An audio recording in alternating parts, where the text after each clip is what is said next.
All right, everybody. Here we are again. Yet another episode, Dixie Doggers Podcast, coming to you. We're trying to keep these things rolling, trying to keep them out as fast and as often as possible. But Yes, we got to keep the quality there, so we got to have good guests.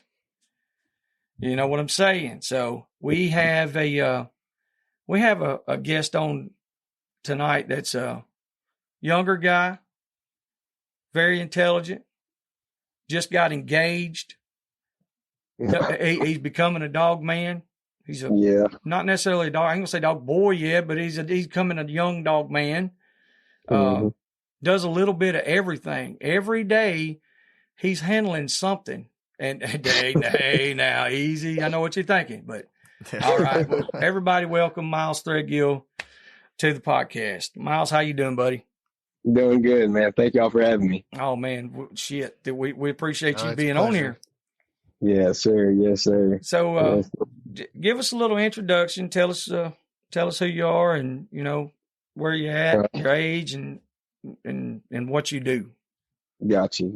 Yes, sir. I'm Miles Threadgill. I'm originally from Northwest Georgia, Rome, Georgia, right above Atlanta. But I'm from there, but I claim Wilcox County, Alabama, most of the time. That's where I spend a lot of time. I think that's made me who I am. But he said Wilcox County, Alabama. Yes, sir. My boy, that's the set you repping. That's what I'm talking about. That's it. Camden, Flatwood, all that area. Yeah. That's where all my kin are from. Got you. Yes, sir. But I went to Abraham Baldwin Agricultural College in Tifton, Georgia. Got my degree in wildlife. Well, it's natural resource conservation with a focus in wildlife. Gotcha. And just bounced around down in North Florida and South Georgia ever since. I work in a large wild bird quail plantation down here near Monticello, Florida, as a wildlife biologist. And like you said, I'm always in something different, man. That's cool. I say it's kind of like every day's an adventure at work, huh? That's it, man. That's it. I spend way more time in the woods than I do inside anywhere. Yeah. Can't beat that. Ain't nothing wrong with that. That's kind of what we do a little bit, you know. Yeah. But you know, wanted to get into this because, like, how old are you, Miles? I'm 27. 27. Okay, so yes. You know that's getting at the age there where everything's starting to really click, come together. You're coming into your own, and that's kind of led you down the path with these dogs. Yes, sir. Yes, sir. And so now it's like you're putting all your own stuff together, getting it to where you're. Which I know you've had dogs in the past. So tell us a little bit on the history of the dogs and where you're at now with your dogs and what you're doing. Yes, sir. Yeah, I like I said, I'm from Rome, Georgia, and I had family interested in dogs, but it was not the passion that I've kind of made it for me. My dad had game dogs when I was real young. He had some Bujo line game dogs and everything, and that's really what started my passion. Probably my favorite as far as groups of dogs. I grew up with a couple game dogs. He got out of it early, but it was enough to really get it stuck in my head. Yeah, of like, this is what I like. I grew up reading all the Richard Stratton books. I got every one he ever wrote. Velvet and Steel, baby. Yes, sir. Yes, sir. all those books I read when I was young. Just really put a bug in me. But I mean, I got my uncle. He runs Walker Dogs in Tuscaloosa. He's a vet, and he coon hunts a good bit. What's his name? Or is he wanted by the law? No, he isn't. Okay. His name's Harold Threadgill. He runs a vet clinic right near the stadium over there. The reason I was asking is because I was thinking, you know, when you came to Uncle Earl's, man, I was like, man, I know that last name other than you, and that's why when you said that, I was thinking right off the bat, I was like, that's where I knew it from. I don't personally know him, but I know of him. Yeah. And that's your uncle? Yes, sir. That's my uncle. Oh man, that's cool. That's my uncle on my dad's side, man. He's been a huge help with me and these dogs too, especially with the amount of vet bills you pick up when you get more dogs and everything. Ask him, does he know Vino Walters? Okay. I'll make sure to ask him. Trevino Walters. Okay. Yeah, he's he coon hunts. I think he runs deer dogs, rabbit dogs, hog He dogs. does taxidermy now, don't he? He does a little bit of everything. I don't know what Mhm. I know he hunts and fishes all the time, but anyway, I know Yeah. Novino, he's always in the mix, and I think that's where I heard that name. It was either from him or Vice Pruitt. Yeah. One of the two. I'll make sure to ask him when I talk to him. Yeah. Here soon. So he's got the Walker dogs, you said? Yeah, he's got Walker dogs. I don't know. He's only got a couple of dogs right now, but he still tries to get out in the woods when he can. Mm-hmm. But yeah, like I said, I had game dogs as a kid, but he got out early. But I mean, we always had a dog. Whether it was for some reason we had dachshunds or game dogs, but like I said, we always had dogs. Mm-hmm. And I didn't have a dog for a little bit when I was in college. I got first year, but then that second year I got a game dog. I still have now. She's my house dog, but she'll damn sure hang one. That's it.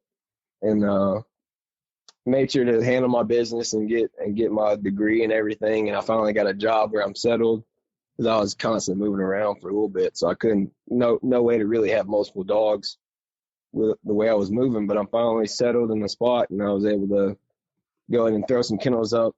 Big shout out to Spud at Animal Housing Solutions. He got me set up with some kennels back there. Spud, Mr. John. Yeah, he just texted me a while ago when I was walking in here. And while we're doing that, John at Animal Housing Solutions is a sponsor of ours. Mm-hmm. He and I were just talking about that. So Miles will tell you, if you guys out there listening, you need to get your kennels and get them set up, get them right. He delivers anywhere in the world, I think. I mean, if he put them on the USS Titanic and carried them over to Brazil one time. That's how he delivers. Spud will get them to you. Y'all contact them if you need some kennels. That's right. Yeah, I made sure to do it right. So I got those thrown up, and I got them filled with some dogs. Some dogs right now. So we'll, like I said, we'll see where we go with it. Mm-hmm. What all dogs you got in there? Right now, I got old Susie from y'all. Like I said, I can't thank y'all enough for letting me have her. And then I decided to focus on some Kimmer dogs. Is what I decided to try for my first pack. I got a 1-year-old and then 2 young pups out of some yellow jack and gold nugget dogs that I picked up from Texas before I came to Earl's. That gold nugget stuff is good. Like it's sure enough. Me and Jared McDonald, we went to Kentucky, and I think we picked up a 3/4 gold nugget dog up there. Mm-hmm. It's been several years ago, but it's always been good stuff that I've been around. We'll be back after a quick break. We would like to interrupt this episode to take a moment to thank our sponsors and friends of Dixie Doggers Podcast. Southern Cross Cut Gear, Boars N Broads, Hardcore Hog Dogs and Cut Gear, Showtime Premium Pet Food, Animal Housing Solutions, Tuskers Magazine, American Doghorn Association, 4L Kennels, Hogbang.com, The Boar's Nest, Crockett Taxidermy, Mud Creek Hog Baying. A big shout out to all those people and companies who help make us who we are. Thank y'all. Yeah, I've heard real good thing about those Kimmer dogs. I actually heard about these Kimmer dogs before I even really was going to get too much in the hog hunting. I've been kind of running with friends for the past 2.5 years. Mm-hmm. And but I heard about some Kimmer dogs from my really good friend, a tattoo artist, and he just tell me stories about his dad had a little yellow dog that he'd take to some hog bands and take a bunch of people's money. So so that's how I first started Kimmers, and it's just kind of grown from there. A lot of research, and then I finally found somebody I wanted to buy some dogs from, and bought anything he'd sell me. Yeah. I understand that. There seems to be a surge in the Florida area with people wanting Kimmers as well. I've got several people that have contacted me and just discussed it, just talked about the Kimmer, and which, I mean, the Kimmer and the Mountain Cur, it's a one in the same. They're very, very close. They're a very versatile dog. I mean, I don't see where anybody could go wrong with them, but I've never hunted in Florida. We've hunted 5 minutes from Florida, 10 minutes from Florida with Nathan Brooks. Well, I had to back up on that. Well, it was Jacob Matheson. We went down there, and Nathan Brooks lives right there around Blackshear, and we went further south and hunted and all that. But so I don't know what the terrain and all that, but I got an idea. I was always kind of curious of, what are people looking at? Why do they want this style of dog down there? Can you elaborate on that? What made you really turn toward that? What makes that dog work for your area? The geographical location. I mean, like I said, I'm like I said, I've been running with friends for 2.5 years, and I love it. But I'm still real green as far as the hunting goes. I know dogs, and I've hunted my whole life. It's just I'm still pretty new to it. But as far as why I wanted the Kimmers was, like you said, the versatility. I mean, they'll bay and they're tree minded is what really drew me to them, because I just like to go in the woods and find something. I don't care if we go bay a hog or tree a couple squirrels, but you just free casting for game. That's it. And I don't care if we go walk hunt, man. I like to wander. I'll go pick a path and just take it and see where it goes. Yes, sir. We did that many years. We'd carry them Jags and them Patterdales. Shoot, son, we was catching something. Man, I forgot. I got a yak from Jay out of Texas too. He's back there. Yes, sir. And I'm gonna tell anybody that if they don't know anything about the Yak Terrier, it's actually pronounced Yak Terrier. Everybody calls them Yogs or Jags. We all call them Jags. It's just easier. I got tired of explaining it.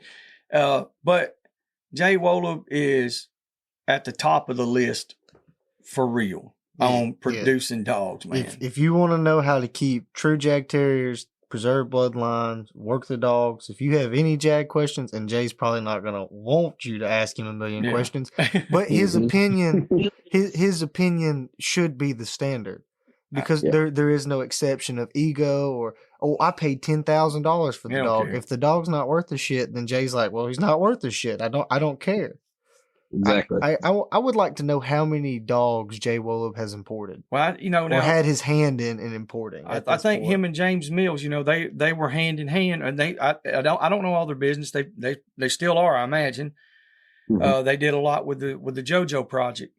Very, very small dogs. Very small whole dogs, so they stay true to the breed standards. Yeah. And so, I mean, for people who don't know, a lot of folks that hog hunt, all they know is the Jag is a little crazy dog that runs in there like a kamikaze. And yes, there's a large percentage like that, but there is a percentage that are absolutely outstanding, phenomenal tree dogs, retrieving dogs, blood trailing dogs. They'll cold trail.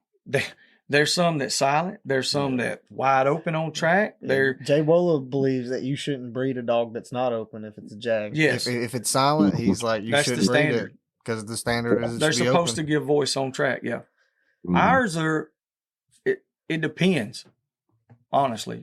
Some of ours open up if it's real hot, or they're looking at it. And then there's other times where they won't say a word. It's just weird. Yep. But, now we're not in the smaller standard. We have a little bit larger side. We got the Dixieland dogs and all that. But anyway, we didn't got off on a whole nother chase over here. But anyway, those Yak Terriers, man, those are fun little dogs, especially for what you're doing. Just picking a path, taking off, and just going and letting the dogs work. How old is your Yak now? He is right at 6 months, I believe. 6 months. What kind of bloodlines is he off of? He's a dog from, well, I think the male was from Stipo. Yeah. And then the females from Dragon. I forgot his last name, but Yeah, I it know was. who you're talking about. And yeah, it was just a combination between those lines of dogs that I think Jay had that dam bred out there, and then he imported her, and then she whelped here. So Yeah. I got you. What is But the he's a- game that you've gotten him on so far? oh man, I don't care if it's a fly, man. That dude's gonna chase it. He's about everything. I've already showed him. He found his own piglet the other day. Sweet. Some crossed the road, and he took off. I didn't hear him bark once. He caught, and he's hit a possum so far, and he's already at 6 months. He's already doing real good retrieving. I don't do too much wing shooting, but I'm known to enjoy a dove shoot or two. Yeah. So I figured we go in and work that. But he's looking real good. Sweet. Hopefully here soon I'll get him in a bay pen with something a little bigger. Kind of try to teach him to back up a little bit. That way he lives longer than a year. But Yeah. The only way I've seen them to just not straight catch. Now there's some that it just don't matter. Is if they start getting catchy, put a muzzle on them and then just let them go back in there. And sometimes it backs them up, and sometimes it makes them worse. Sometimes they get that spot about him, and they're like, "I'm going to kill this pig," and I'm like, "You do realize he's like 40 times your size." And they don't care, man. No, they don't care at all. We have a male dog like that named Gunner. Gunner's probably 22, 23 pounds, somewhere in there. And he's placed several times at the terrier trials. Every time he's been. Well, except the last time because we had to pull him out because he got knocked out. That hog smacked him against the side of the wall. He got up and ran into the wall. Took off. He didn't know where he was at, and ran right into the wall. I was like, "Buddy, come here before this pig tears your ass up." But he just because he was like, "Well, I don't know." He just keeps getting rougher and rougher. It seems like, and we put him in there, and he'd go and try and catch. And he'd grab it, and the pig sling him off. He'd yip a couple times before he caught, like just on the way to it, not like set back and baying, like he's just running, yipping. And then nail him again, hang for however long he could till he got beat off of it, and then just. He did that till about a minute and a half, and that hog finally got him against the wall. And then I was like, "Yeah, I don't want the dog to get hurt. He don't even know where he's at." He didn't quit though. He didn't quit. Once he realized where he was at, when I picked him back up, like you could see like the life coming back in his eyes. He's like, "Oh!" And then he was trying to push me out of the way. He was like, "Let me get the pig. What are you doing?" That's what Mr. James always said. He was like, "We need to take up a collection for Joey and Nate to get some rough dogs." Because we actually won so much stuff, man, over a period of time. And it wasn't because they were great at what they were doing. It's because, like, they would catch. And you know, there we were doing a 5 count. Yeah. And they would get slammed against the wall at 4 or when they were saying 5. And they would do that for 2 minutes at a time. And literally it was like, as long as the pig was moving, going by the rules that they were using there, we actually have got first and second place, and dog never barked. Yeah. And I'm like, that's wild, you know, but that's the difference in the terrier side of it than with the cur dog side of it, or Catahoulas or blackmouth curs, whatever. You know, it's a whole different deal. You got to do everything different with a terrier. Because it's like you said, 6 months old, that dog he'll do everything. They're not hard to start. Typically, you just take them walking, and then they're hunting. They just engage everything. I mean, just that's one of the best things about the Yog Terrier is just the heart and the drive. Like you don't, as far as consistency in a breed, I don't think there's any other breed that's more consistent. No. I mean, they're more consistent than pit bulls. They're fixing it. It's probably not going to be because people are ruining it. They're it's the same path. Which is why we've stepped back a lot. I mean, you go to a terrier trial and there's people there with a year-old jag that's baying a coon. He won't even bay it. Or scared of it. Or tucking their tail pissing. Like, dude, no. And then they just still want to keep the dog and breed it. And I'm like, how as a club are we allowing this? Yeah. Well, I mean, we don't register them. Yeah. But I don't know. There's other people's dogs, not my business. Yeah. We'll probably Like, always have a jag, always have a terrier. Just like I said, like you was talking about, just going and walking in the woods. You can't beat that. I think, like I said, I don't think I'll ever have a bunch of them, but I'll always have one just because they're such a fun dog, man. Yeah. Oh yeah. Now, They're cool. with having that young dog there that's got so much drive. Was that my phone? Yeah. You accidentally hang up or something? No, I ain't touch it. A phone call might have dropped. Let's call him back. Get him back on the phone. I don't know what happened.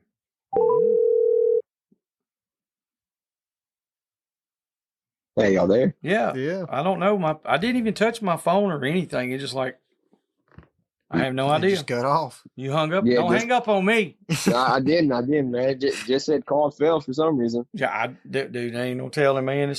That's what it is. But anyway, having a young dog like that's got a lot of drive and is wound up tight, ready to go.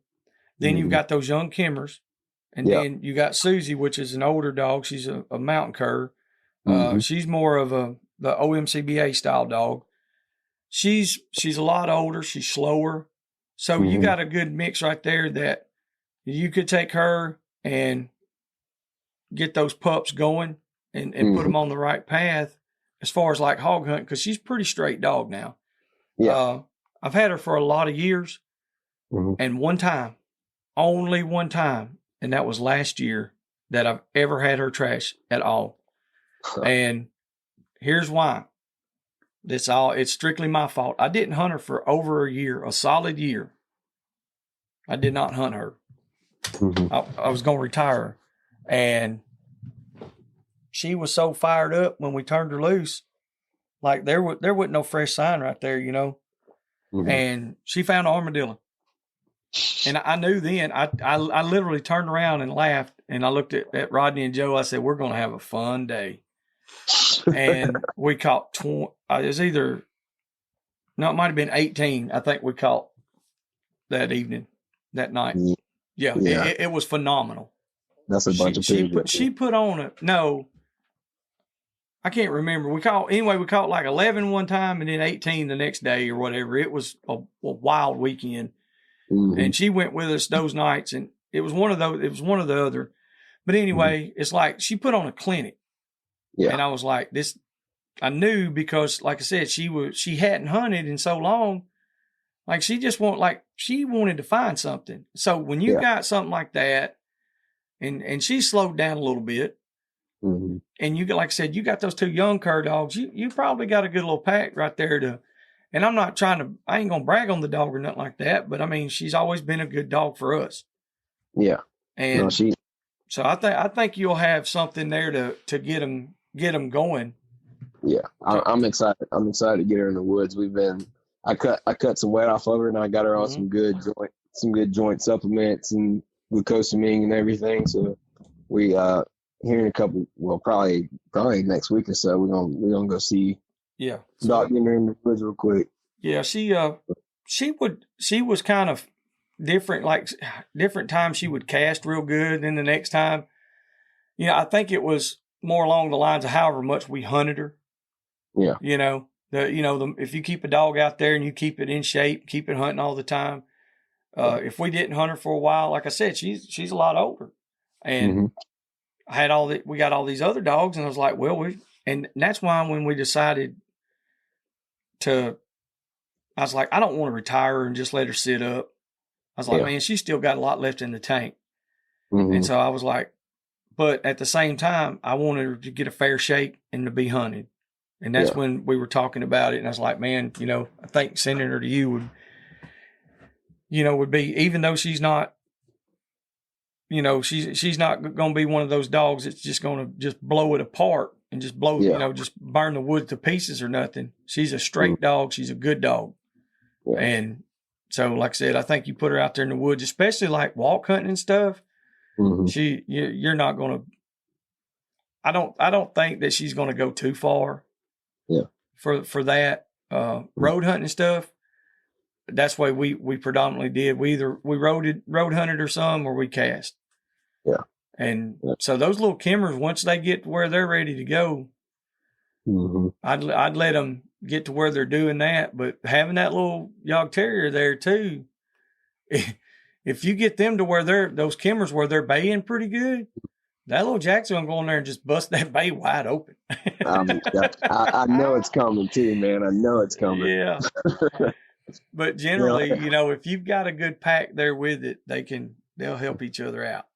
Yeah. Like I said, I got a lot of learning ahead of me. It's just gonna be getting in the woods, man. That's all I said. But like I said, we'll take Susie and I'll put her in some sun, and we'll go from there. Like if she casts, that's fine. If she wants to walk up, we'll do whatever she wants to, man. I'm not putting too much pressure on these dogs, man. I'm having fun with it. Having fun, yes.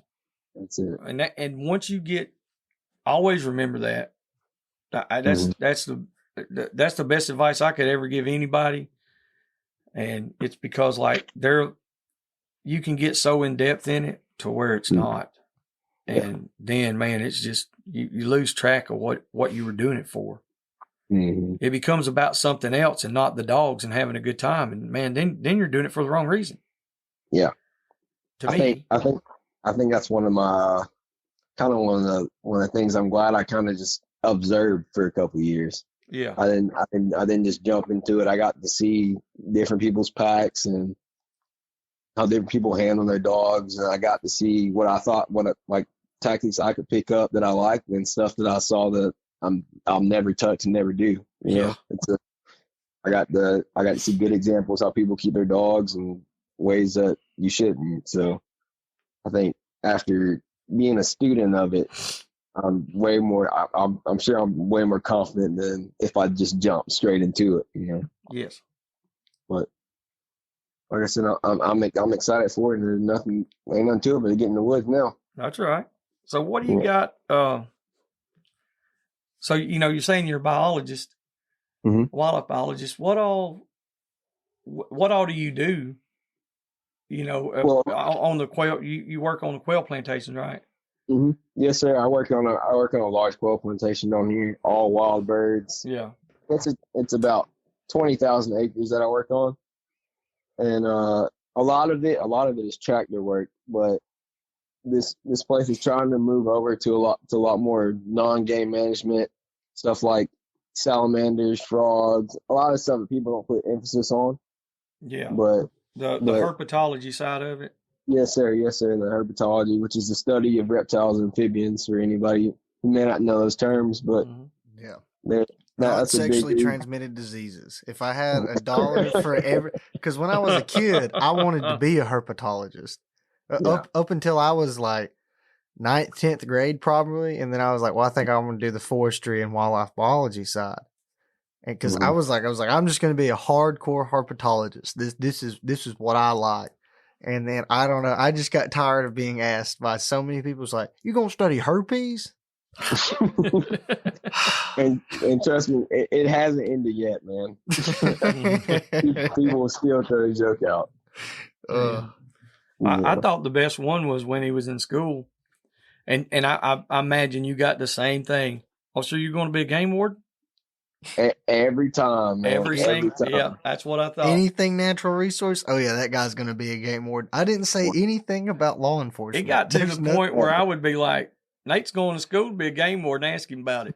Well, see, so I had brought it up to Dad like my second year in college. I was like, Dad, I was like, when we go up here, I was like, make sure you tell these people like he's going to school for forestry. He's going to be a forester or a wildlife biologist. I said, so they do not ask me if like, oh, you're going to be a game warden. And Dad, like he had heard like one or two people, but like it was unreal. He had just never, I don't think he had fully put it together. And then we went hunting with somebody and like, no shit, we're up there talking. And within 5 minutes, the guy's like, oh, so you going to be a game warden?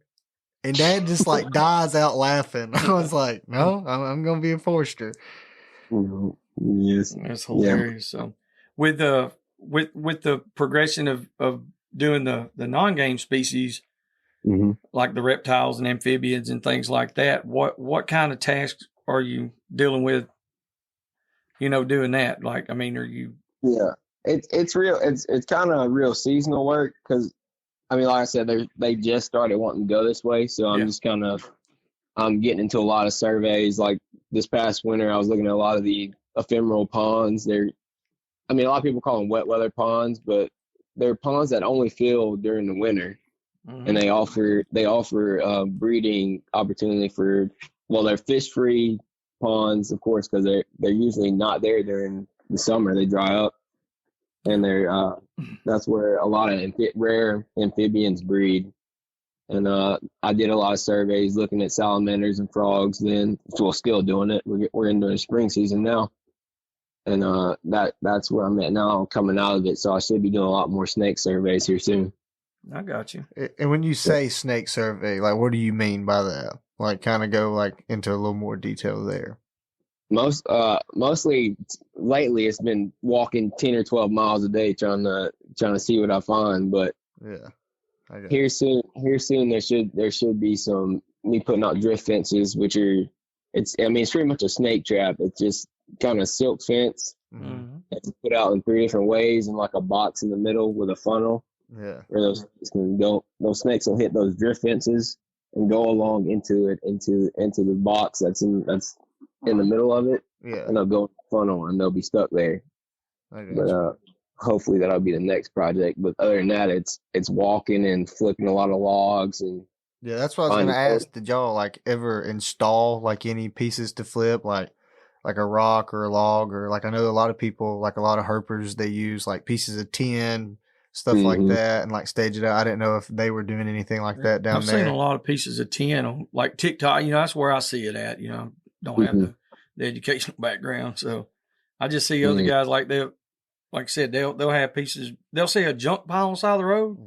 They'll jump out and they're grabbing these snakes. I'm like, what the hell are you doing? And which my generation and the generation before me is we have a different outlook on snakes than especially guys that have went to school for it. Our outlook, and I'm not going to say my personal outlook, but the majority of the outlook is like the only good snake is a dead snake. And that's not true. I know that. But it's also, it's like, I don't want to have poisonous snakes around the house or something like that, So what do you do when you're doing these surveys and you run across all these poisonous snakes and stuff? I mean, how do you handle that? I mean, same thing as anything else, really. I've been handling venomous snakes for probably, I guess, going on 4 or 5 years now. What, that some bitch got teeth, he'll bite you. Some bitch will bite you. All the time. That poor snake would die if he bite Miles. Some bitch would die 2 weeks later. They'd be like, I got the herpes. I got the herpes. I'm sorry. I couldn't help it. No, and you were talking like passenger. You were saying passenger rays have a different look. I think that's still how most people look at venomous snakes.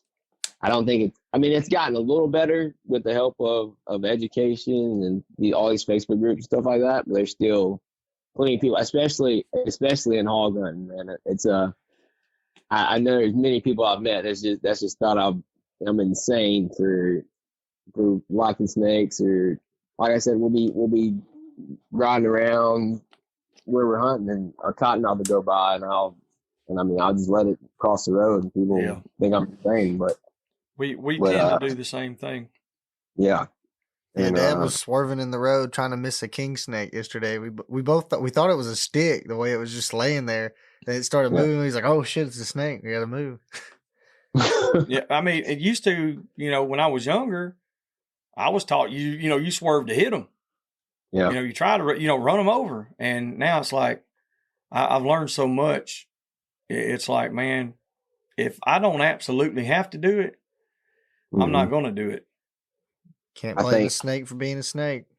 No, they have their role, and I think, like I was saying, my dad had interest in it, but as far as me getting into the woods and everything I've really done, it's mostly been self-taught, and I think part of the reason that I've never really like hated snakes or felt the need to kill them is because I kind of made my own observations as a young kid. Because you can ask my mom, I was never at home. I was always somewhere in the woods, and no one ever told me like you needed to kill snakes or cottonmouths are going to chase you or any of those kind of misinformation that a lot of people get passed down. So I was able to form my own opinion on stuff, and I mean, as a kid, I just would see stuff and watch it, and it just didn't line up with the whole snakes are out to get you thing that a lot of people are taught. The only snake that ever tried to sure enough get me was a black racer. Yeah. Every time I've ever tried to catch a black racer, I think they won. They bit me like 3 or 4 times before I could catch them, and then they just ran off. And I was like, well, I already got bit. I don't even want to chase him down again. I was like, all right. Racers and coach whips are close cousins, and they have great eyesight, so they tend to try to go for your eyes whenever you grab and pick them up, but they'll dang sure tag you if you grab them. Yeah. Hell, I never even made it that far because, well, a lot of times, like just like you said, like being a younger kid, I was out just all the time looking for them. Just always like, man, what can I find today? And one day, sure enough, I found like this nice black racer. He's probably 4.5 foot long, real good size one. And I went to go get it, and he was super calm, which was real odd because usually, like most black racers don't just like the ones I've had interactions with never just sat there. They were immediately gone. Yeah. When I went to go get him, he kind of like raised up, and he was getting all defensive, and I was like, well, okay. And I went to grab him, and then when I picked him up, he tagged me so many times, I just put him back down. I was like, hey. I was like, he's not like the gray rat snakes I've been handling, or like the corn snakes and stuff. You know, like they might get a little defensive. You know, most time you put a stick on them, pin their head, you can pick them up. Like if they was trying to bite you or something. But I don't know. The ones around here, something else. What's the difference in the coach whip and the racer you're talking about? They said they're close cousins, you know. Yeah, they're I'd say they're close cousins. They both hunt by eyesight. Most snakes kind of hunt just by scent and their other senses. But these and taste. But these have. If you look at them, their heads are set kind of where their eyes are half their damn head. So they can. And sometimes you'll see them raise up, and that's them looking around and they'll pick up like, you know, up in like a cobra kind of deal, you know. And that's like Miles was talking about, like that's why they have that big round pupil instead of having like a cat eye. Is there going to be more black racers around the southeast, or more of the coach whip Masticophis flagellum? Yeah. Probably black races. What you stuttered now? What? Yeah, you got me there, man. Bingo. You got the whole scientific name. I like it. But black racers are more of a generalist as far as habitat. And coach whips tend to use drier sandhill areas. Yeah. And you really don't see them as much. Yeah, I don't think I've ever came across a coach whip here. Yeah. I don't know if we have them. I was going to say I don't know. I really don't know. I mean, I know some stuff, but not all that. But I've been so busy since college. I don't even know the last time I just went looking for stuff. I need to go again. He got me into this stuff, man. Like just going looking for mushrooms and. Yeah, I've done a lot of mushroom hunting. Yeah, I mean, just stuff like that, like just foraging. You know. Yeah. I never really done any of that part. You know, like we always hunted growing up. Our whole life, you know, and I've always been on a farm or had a mini farm going on, and I was like, man, it's fun. Yeah, just hit a creek and go. Just seeing the things you've never taken the time to look at, man. It's something that I feel like 99% of people don't ever do. You know. Yeah. So one time, when I was in college, I was taking this I was taking I want to say it was like forest pest management. Yeah, that's what it was. It was forest pest management. And I had to take another elective like the following fall. And I was like, I think I'm going to take general entomology, which is the study of insects. And there was a guy I was talking to. He was like, man, why do you want to do that? And I was like, well, what do you mean? And I was like, well, I said, they don't have a mycology course, which is studying mushrooms, open. And he's like, aren't you tired of studying all this? Because like we take so many ologies. Yeah. You take so many ologies. And I was like, I don't know. I was like, I don't necessarily love insects. I was like, but I think they're interesting. I said I could at least learn the ones that are going to like, harm stuff, or at least like be able to identify, okay, if I see this bug, he's not supposed to be here. I need to let somebody know. Because that happens, because insects come in every year. You get a new one just about. It seems there's a new something happening with an insect killing way more stuff than you think it could. And he was like, not everything can be interesting. And I was like, I don't know. I think it can, man. I was like, I think that's your outlook. I was like, if you think, I was like, maybe if he's a little more open minded about it, it'd be interesting. But Pretty cool. But yeah, taking a second and learning some of that stuff that no one ever really puts an emphasis on is important. Oh, yeah. Like you said, you could find an invasive insect somewhere that nobody knows is there yet. Yeah, and that kind of info can stop spreads. And it's just like for example, it's like I can identify the tick that's on me, or that's on my dog. It's like, okay, this is a deer tick, this is a black-legged tick, this is a Lone Star tick. So it's like, and all these different ticks have different transmitters for different diseases. And so it's like just that alone, like, because like insects are everywhere. I mean, you ain't getting rid of them things. No. And it's like all the small stuff that most people don't think matters. It's like, yeah, in the grand scheme of your average life, it doesn't matter. But like it'd probably be more useful if you go outside and think about it. But I also get that not everybody wants to go outside while they're hunting and just be thinking the whole time. A lot of people want to just have fun. They want to unwind and not do a bunch of thinking and nerding out. Yeah. But I think that's one of the reasons why. I mean, that's one of the reasons why I like hog hunting. I'm sure it's going to take me to some cool places. I mean, if we ain't getting on anything, there's flowers to look at, man. Flip a couple rocks. It's just adventure. Oh yeah, it's great, and like that's, and it's helped me so much with like mushroom hunting, because I know like, hey, we go scout this property. It's like, hey, there's a bunch of chanterelles here. Okay, I found a bunch of oyster mushrooms. So it's like you can always just layer it on and layer it on. It's like each time I go hunting, I'm not just hunting, like you said. I'm looking for these plants, because hey, you could, if you know what you're looking for, you could find a rare plant. You could find something that needs to be conserved, something that needs some love because it just don't have the space elsewhere to grow. What's the most kind of odd thing that you found as far as a species or something like that, Miles, where you're at?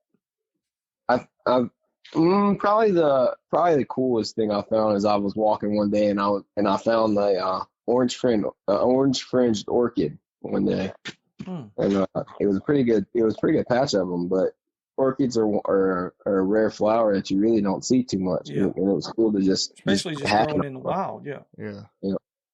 Orchids. I've seen pitcher plants before. Pitcher plants lilies. are cool. Yeah. There are a lot of carnivorous plants you can find, especially. I mean, we'll get back to. I know you asked me about habitat, but where I hunt is a lot of palmetto flatwoods, and you can definitely happen upon a lot of cool carnivorous plants like pitcher plants. And we'll holler at these dogs real quick. That's pretty cool, though. I was like, where we're at, man, we're like right where it transitions from flat land into the hills. And, I wish I knew more of this stuff. And I guess that's one reason why I've always been so open-minded about the things like with Nate and what he's doing.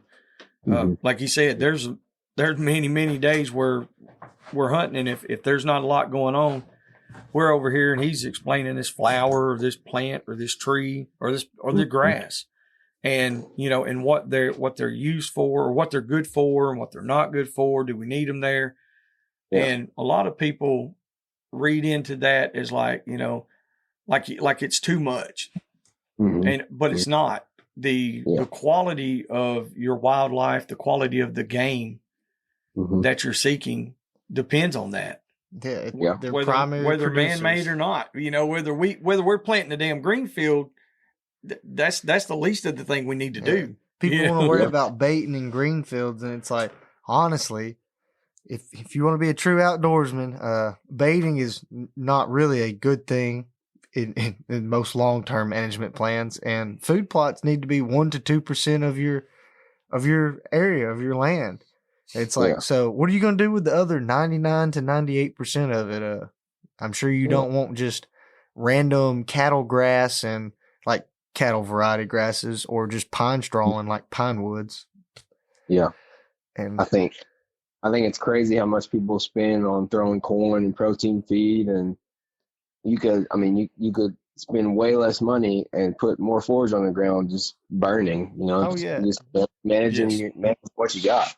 It's like greenbrier alone after a burn. Like, I wonder how much greenbrier a deer eats a year. Like, how many pounds of just greenbrier a deer eats. If you get off into the deer, I've seen so much change in 2 seasons at our properties. It's ridiculous. Like, just from what we've done. And here's the thing.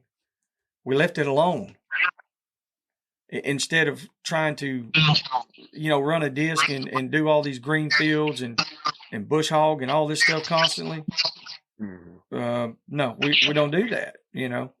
Like Nate said, we planted some clover a couple of years ago, and that's it. But our bucks have went from having 1 or 2 that were 130, 140 inch deer to having a dozen or more.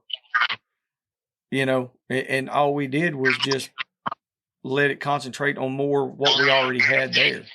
Miles, is your phone on speakerphone? Yeah.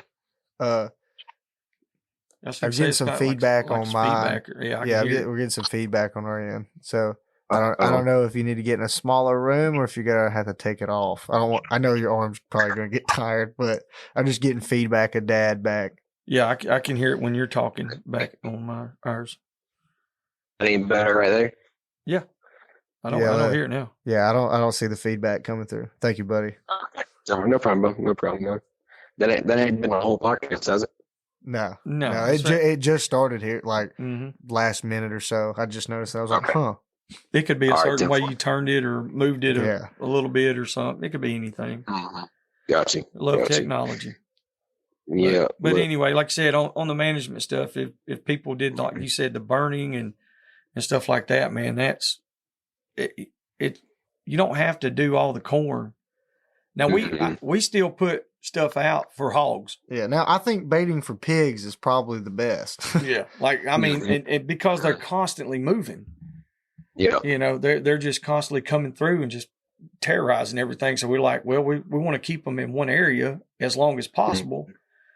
But as far as for deer or anything else like that, like, no, we don't do any of that. Especially with pigs that are getting any kind of pressure. Yes. Yeah.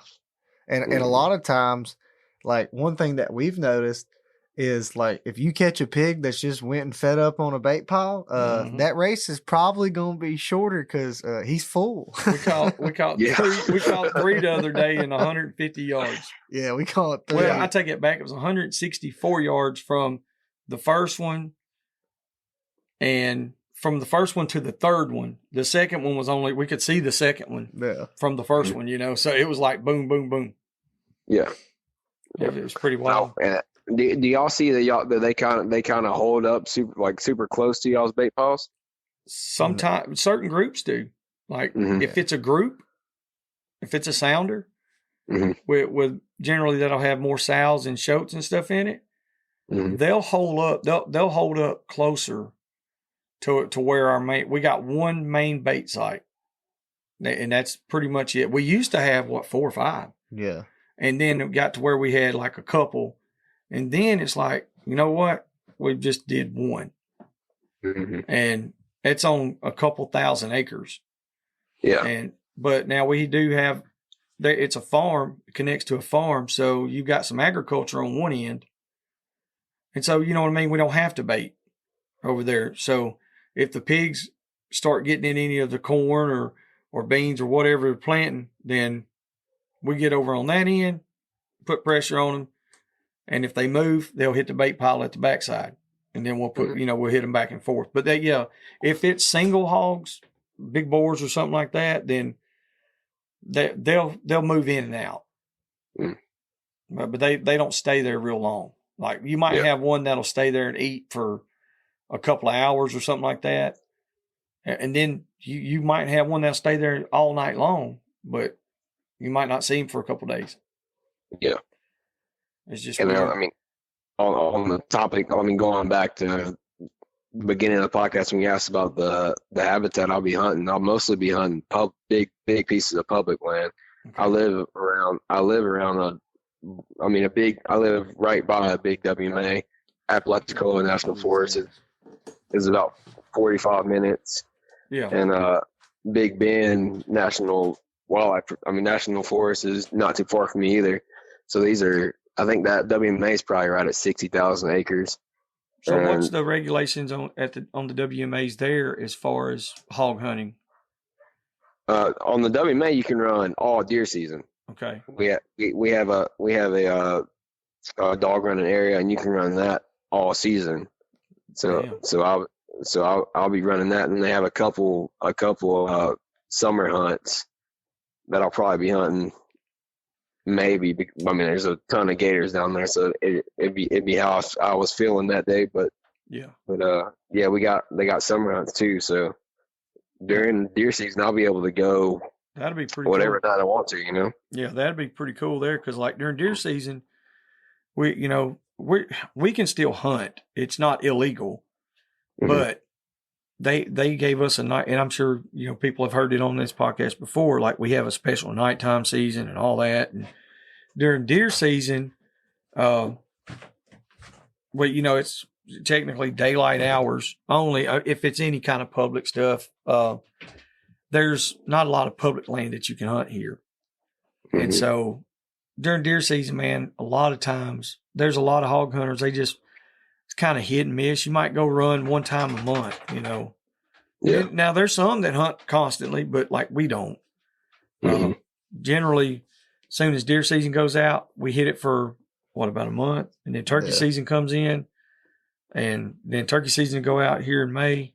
Then we'll be, but it's the hottest time of year. That's pretty much when we hunt.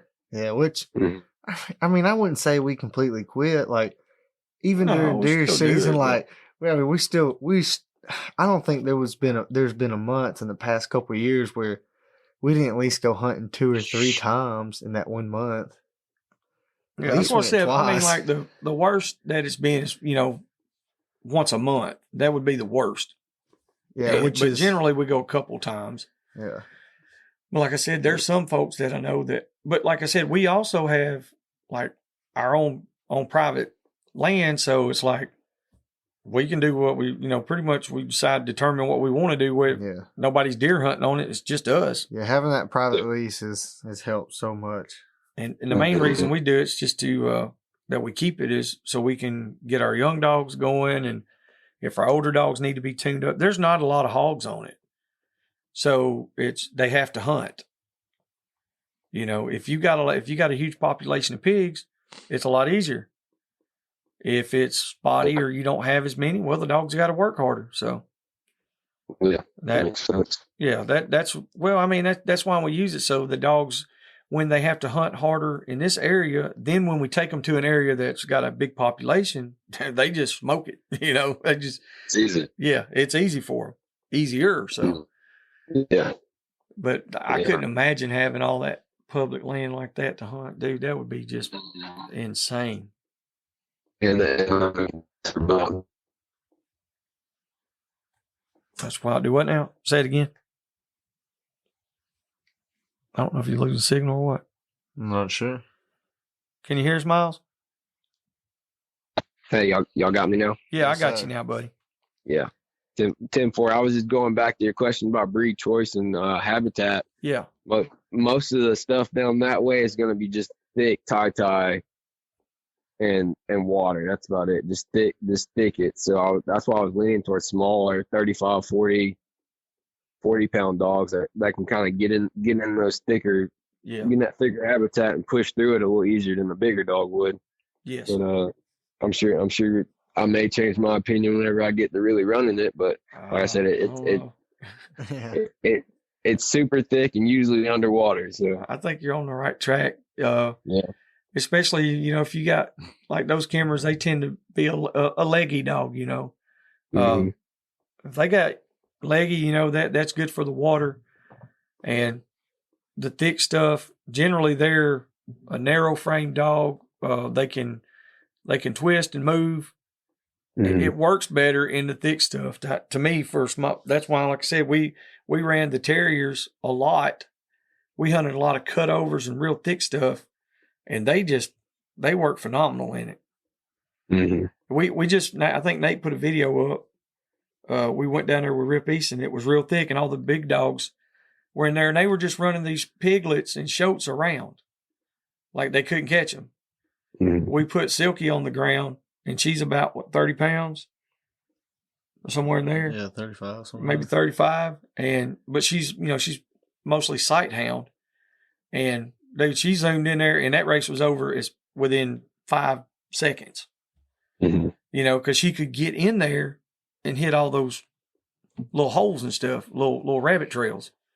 Yeah. And all the bigger dogs were in there just, you know, trying Getting hung up. Yeah, exactly. Mhm. So I think for that location, I would say you're on the right track with the breed that you have and what you're going with. I didn't even mention I have two game dogs too. One that's my house dog. She's probably right at 45. And I just got a big dog out of some Barracuda bloodline. Yeah.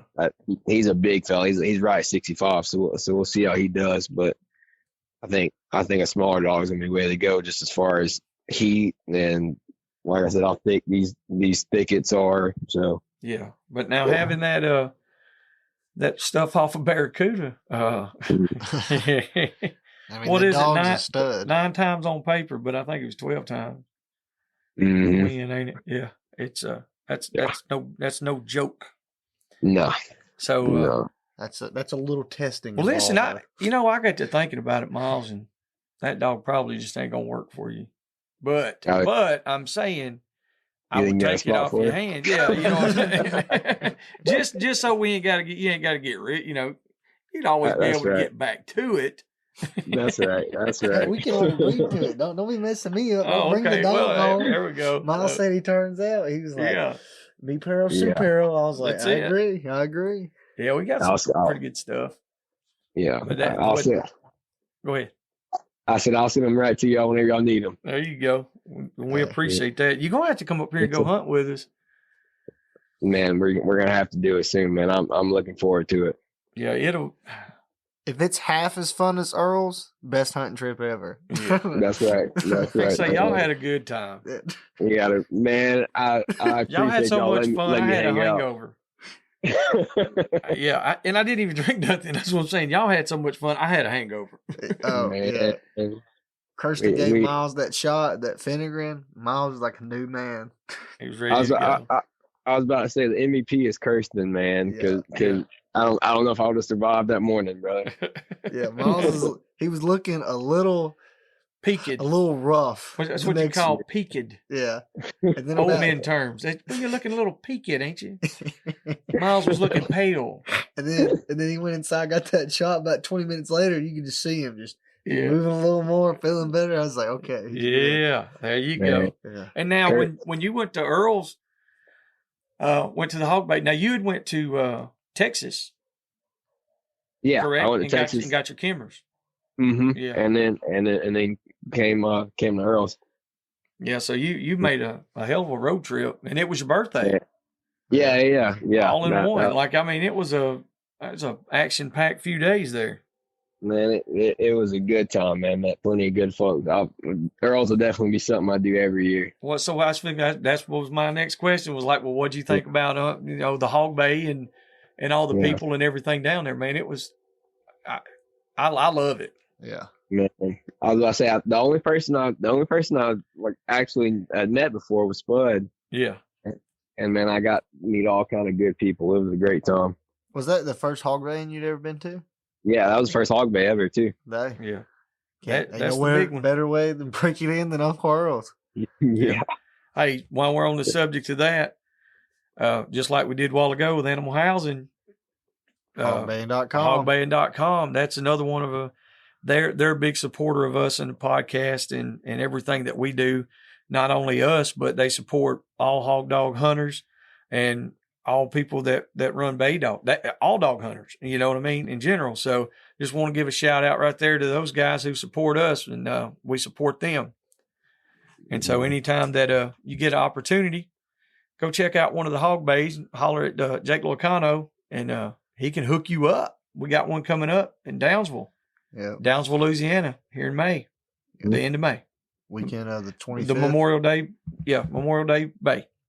Y'all check it out, hogband.com. Okay, Miles, the commercial is over. Hey, we're trying to figure out, look, we're just rednecks having a good time. And, we're trying to incorporate all this stuff and to make it work. And so I don't know nothing about doing ads and commercials and promos and all that. So, well, your ads are enjoyable. I enjoy hearing them. There's not been an ad that we've recorded or that I've went back and listened to that did not make me laugh. Yeah. Well, now whether it's just because I'm not even trying to be funny, whether it's because you're my dad or not, but I laugh every time. Well, that's like when we done the drink holder. We done the drink holder thing, and everybody thought it was the funniest video because like the beer can was rolling across there. I grabbed the beer, popped the top. And I got it on my side, like a holster, like an old West holster, and I grabbed that beer, pop it up, just doop, doop, doop, doop, knock it down. And everybody thought it was funny. And all I did was take a drink of beer. And I was like, well, I guess that's what happens when you're old and fat and you're not even trying to be funny, you know. And those things are nifty, man. Yeah. The funniest guy of all, Rodney Bell. Don't care. Oh my God. Right. Rodney's the man. Rodney is funniest when it's just you and him. Yeah. And he's not trying to put on a show. He's just him. And he'll do something and he'll be mad. And he'll do the funniest stuff when he's like blatantly just mad. Pissed off. And he'll get and we'll start laughing, and then he's not even upset by the end of it because he did something so damn funny.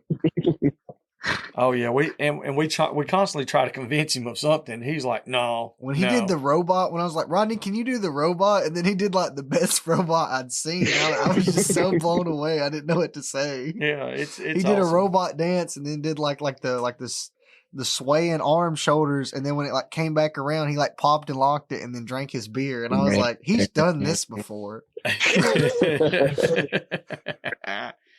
That's awesome. Yeah. I enjoyed meeting legends like him and Uncle Pat for sure, man. Hey, dude, you can't go wrong with either of those guys. I got to get him. Pat. Love that guy.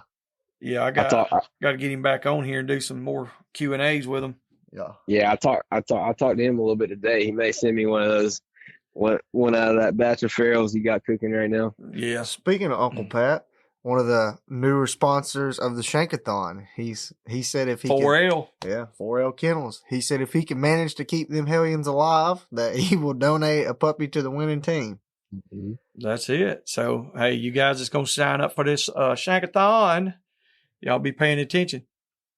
Hopefully we'll have this out before it's happening. I think Pat we will. Would say, guaranteed to eat a turd and breed a relative. That's it. But I promise if you get something, and you give it the opportunity. Thing is, don't let it sit on the chain and just sour and go to waste.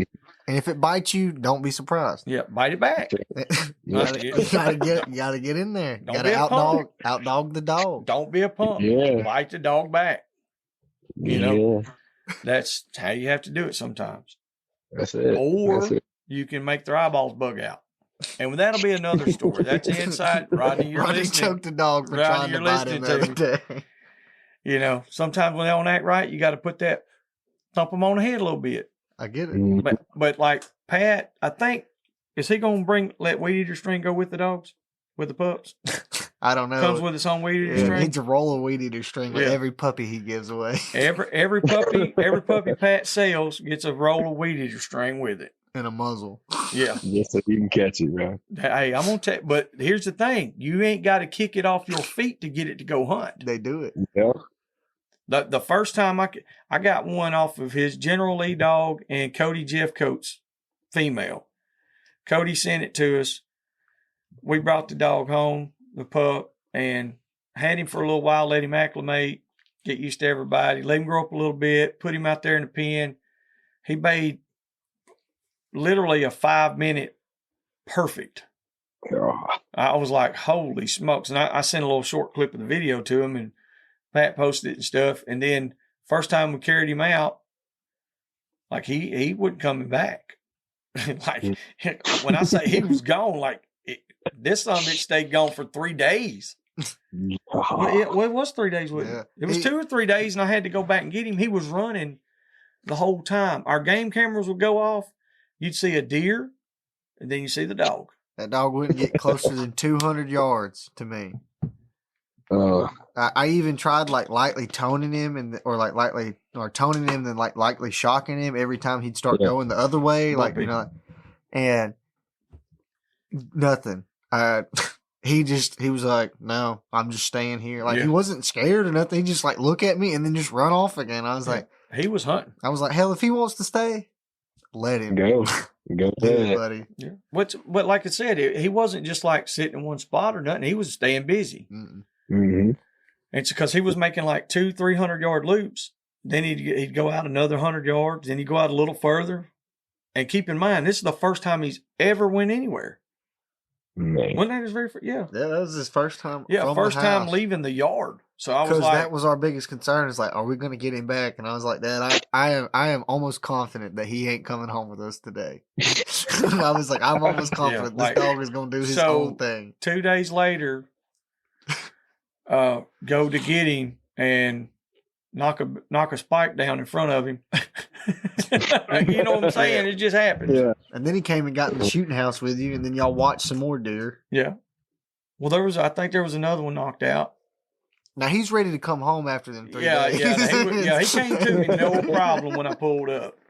Joker was hungry. Yeah, he was ready. I don't even know. Knowing him, he probably killed something and ate it. Yeah, that's what I'm thinking too. He didn't look like he lost any weight. We had some jags come home after disappearing a couple times for 10 days, and we heard some horrible stories from the neighbors. Yeah, the neighbors about 2 miles from here. I went over there one day. I was like, dude, I said I got 2 little jags that got out, and he said, are they little black dogs? I said, yeah. He said, one of them's fuzzy. I said, yeah, he's fuzzy. He said, well, that neighbor over there's got some kind of bulldog or bulldog mix. He said, and he jumped on one of them. I said, really? He said, yeah. He said, and them 2 little dogs, they ate him. I said, what? He said, oh yeah, they ate him. I said, oh shit. He said, it don't matter. I didn't like it, dog. I said, okay. And I said, well, what happened to the other ones? Did you, I was just asking him, did you shoot them? He said, no. He said, hell, they took off up the road after they got done. He said, I seen them dragging around up there last week. And I'm talking about every day I rode around. That was my first 2 that I ever had. And then one day I was in the driveway and they literally just ran up the driveway. They just came home. After 2 weeks, they was like, we've killed everything we can manage. We're done. Dude, them dogs look rough. Bad rough. I'm talking about, man. Like, them son of a guns didn't have no hair on their face. Like, they done been in every briar patch ever. Like, I'm serious. Like, they look like somebody had, like they had the mange. They've been hunting like for 2 weeks straight. Yeah. And ate somebody's pit bull. Yeah, I was like, holy shit. I knew then, I said, these are going to be some badass little dogs, buddy. Now, keep in mind, they were 6 months old, 7 months old. Yeah, they weren't even a year old. They were 7 months old. They were horrible. Yeah. I was thinking about it. Because what had happened is I had shot a doe, and we went to go blood trail him. We're going to get them started blood trailing. Yeah. And then, I don't know, we never found the deer or the dogs. Yeah. So it didn't work out. I figure they found it. Ate it. A mile over yonder and ate that deer. It was like, hey, this is pretty good. We can go do this for a while. Yeah, we'll do this our damn self. And I bet they got home, took a nap, and was ready to go. Dude. The next day, screaming. What? No. Remember, that's when Dutch got on damn that Chevy dog, that blue dog. Yeah. That bulldog. Somebody, I don't remember where I even got it from. Somebody give me that dog. It's a great dog. And he's tied up with a bulldog. I said, oh my God. Luckily I was out there. I was outside. Of course, it would have been my little jag would have been done with, I imagine. But there wasn't two of them. Yeah, to eat him. and they were more of a standard sized dog. They were 20 pounds maybe. Yeah. But you talking about having some fun, man? Them rascals, there wasn't nothing safe. Nothing. Like You throw a possum out there, them two brothers will grab it and just tear it in half. Yeah, they grab it, snatch it, slap a grown coon. Shit, didn't mean nothing. I don't think I ever seen them pull a coon in half. I just think the hide's too thick. But damn it, it wasn't for lack of try. That was the video that I had. I know they did a young one, but I didn't know if they ever did like a big one. I mean, pulling a coon apart is a feat. It was a grown coon. Like the fact that they split. I don't know how big it was. It's probably 12 pounds. We don't have 30-pound coons here. No. Yeah. But it's probably 12 pounds. I had the video for years. Well, a lot of people had the video because that's kind of what that's how people got to know me then. They're taking a 5 or 7 pound possum. Those puppies those dogs at that time that they done that to that coon was 4 months and 3 weeks, and I don't remember it. They wasn't even 5 months old, and they stretched one and ripped it. I mean, like live, fresh, and everybody was like, "Oh my God!" And so that was my standard. Mm-hmm. That's what I thought they all did. And so for a long time, I was like, well, hell, if they're 6 months old and they ain't killed a water buffalo yet, they ain't no good. Yeah. Yeah. They gotta go. Yeah. That's not, don't do that. Don't do that. Don't do that. Oh my God. It was so funny. And then we crossed them with game dogs. Yeah. You want to have some fun with that? I think a Kimmer Jag cross would be pretty sick. I do too. I've thought about it a little bit already. Well, I know a guy crazy enough to do it. We've never done it with a Kimmer. We've done it with a Catahoula. We've done it with game dogs, several different bird dogs. Several other terriers. Yeah, all different other kind of terriers. About anything you mix a Jag with is, Dude, I don't know. It's just down to the individual if they're neurotic enough or not. Yeah. But so that's the thing about Jags. There's like bulldogs. Like there's just some that are truly neurotic. Mm-hmm. What kind of hunting stories you got? That's like kind of like what we were talking about. You know, it ain't even got to be a hunting story. Just some kind of good stories. We're trying to get where we get our guests to do that. Mm-hmm. Tell us something good that you ain't gonna go to jail for. Yeah, I got you. I'm weeding through them right now. Well, shoot, I think my second time hog hunting was probably one of the funnest days I've had running hogs. I was running with some buddies up in South Georgia, and man, we caught hogs all day. We were, I guess, probably my second time. The first time I went, we caught a couple hogs, but the second time, man, I was running with some fellas that, I mean, they'll go 7 or 8 trucks deep, every truck full of dogs, and it's kind of like a drive hunt, man. They'll surround the block because they mostly hunt ag fields up there, and these pigs will just be in these little bottoms and heads in between these ag fields, and they'll surround the block and put in a bunch of dogs, and it's just chaos from there, man. But this block was full of pigs, and I was green in the eyes, had that fire in me. So as soon as I heard a catch, I'm running through there. Nobody else behind me, and just there. Yeah. I think we caught a couple that were in the 120, 130 pound range, and then we were still chasing dogs around, and I heard some dogs baying. I think it's probably 2 dogs, and I got there.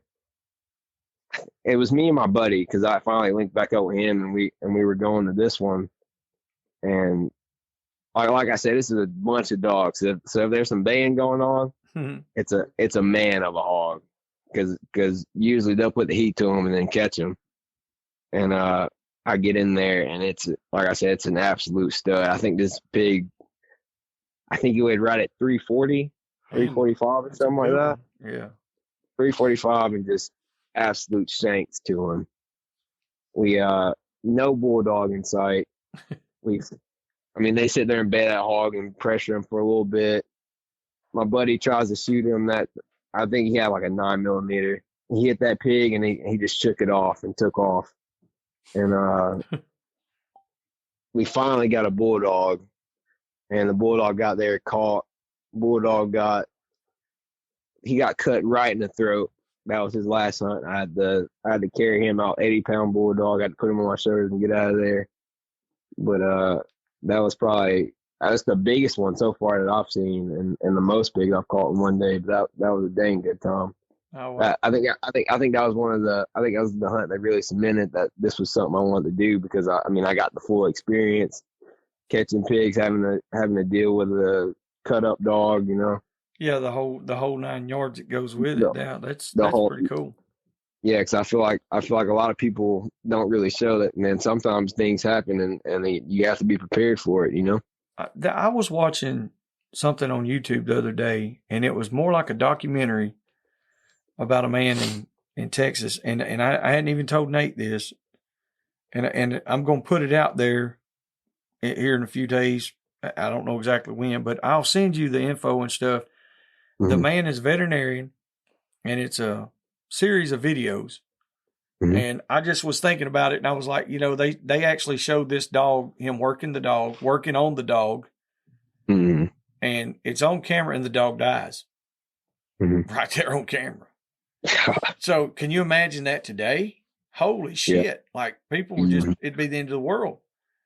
This was kind of like a PBS, like a public broadcasting thing is what it seemed like, like Wild America or something like that. Mm-hmm. And the guy was like, that's the reality of it. I mean, they were doing everything they could do to save it. Yeah. Like it wasn't anything like they disregarded the animal by no means. Mm-hmm. But I was like, I wish I could have seen that video when I first started this. Yeah. Because that shows you the reality of it. I just feel like, especially think about humans. How have we lived? Now, I understand not everybody thinks the earth is 4.3 billion years old. I understand that. But, so pretend it is. And that humans have been around for 350,000 years, 400,000 years, somewhere like that. Modern day humans. Well, up until the past 200 years, all we did was kill shit and hunt and make more humans and build some fire here and there, but mainly just hung out. Well, now we do all this working, and there's all this money, and there's all this good stuff called inside and air conditioners and little Debbies. Mm-hmm. And we're so soft and we're removed, and we forget that they took the humanity. It's still life or death, or took the human out of humanity. Yes, right? Yes, exactly. It's like it's still life or death. Like people I don't think they think about that, and they think when you expose a dog to potential situation where they could die, that it's inhumane. And I'm like, well, you could get in a wreck driving your car down the road. Yeah. There's no difference. There's no difference. You can't drive unless you want to, unless you have a gun pointed at you, and I can't send my bulldog in there to catch a pig unless he wants to. There's no difference. Yeah, it's bred into it's the DNA, it's the genetic makeup. And that's another thing. I think people put so much emphasis on the animal, which that's what we're using to do this. Mm-hmm. But they keep it on the same. They want to put it at the same level as a human. And it's not. And I hate to be that guy. I was like, it's not. Because don't get me wrong, I've got dogs that I love more than some humans, more than most humans. Mm-hmm. But at the same time, it's like if it comes down to the difference between a dog or a human, it's just a dog. And I mean, that's why they can have a litter of 12, or 16 or 8 or whatever. And humans typically don't do that. They reproduce and have one at a time. Yeah. And so, like Nate was saying, I think people lose sight of the reality of what really happens. We talk about this, and it was kind of funny. My uncle today was messing with one of the guys that works for him. And we were using a sledgehammer, driving stakes we were setting concrete forms. and it's like driving wood into concrete. It's so hard. Mm-hmm. And the guy was swinging a hammer, and I was like, dude, like, hand it here. And I hit it to about 3 or 4 licks, and it sunk up, Mm-hmm. And he was like, well, do you want that bigger hammer? I was like, well, no, I don't need a bigger hammer. He said, well, that's what I need. I was like, no, you just need to swing it harder. And my uncle looks at him, he says, they're not sissies, they're men. Mm-hmm. And I was like, don't, don't. do that. He literally tells it, and this guy is way older than me, He looks at him, he says, on the weekend, they don't go home and sit on the couch. He said, they do man stuff. He said, they put their hands on stuff and they stab it. He said, that's what they do. He said, if they don't, he said, they work. He said, if they don't do that, they build. He said, if they're not doing that, they're doing something. He said, that's why you're soft. And just walked off. I was like, damn.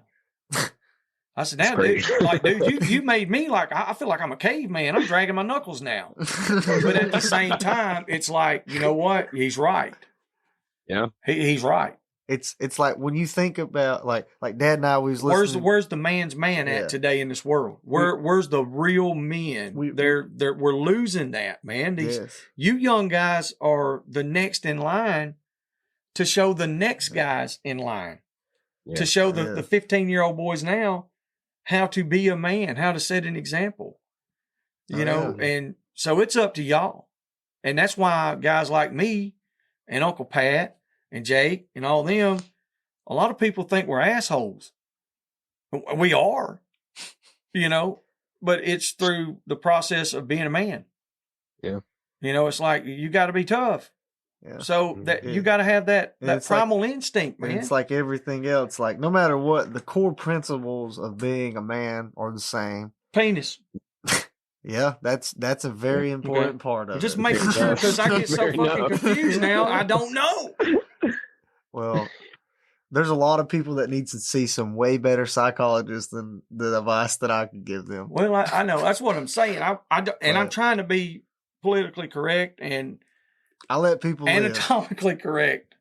But like with anything else, like the definition of a man today and the way to be a man today is much different than you would have been a man in 1980 or 1950 or 1880 or 1880. That's my stuff. 1780, 1880. Bubonic plague, that's bullshit. Yeah. I don't get the flu. The flu gets me sometimes. Almost killed it. Yeah, it was bad. I'm serious. One time, the avian bird flu caught Joey, and it almost died. It was in a hospital for 6 weeks. Yeah.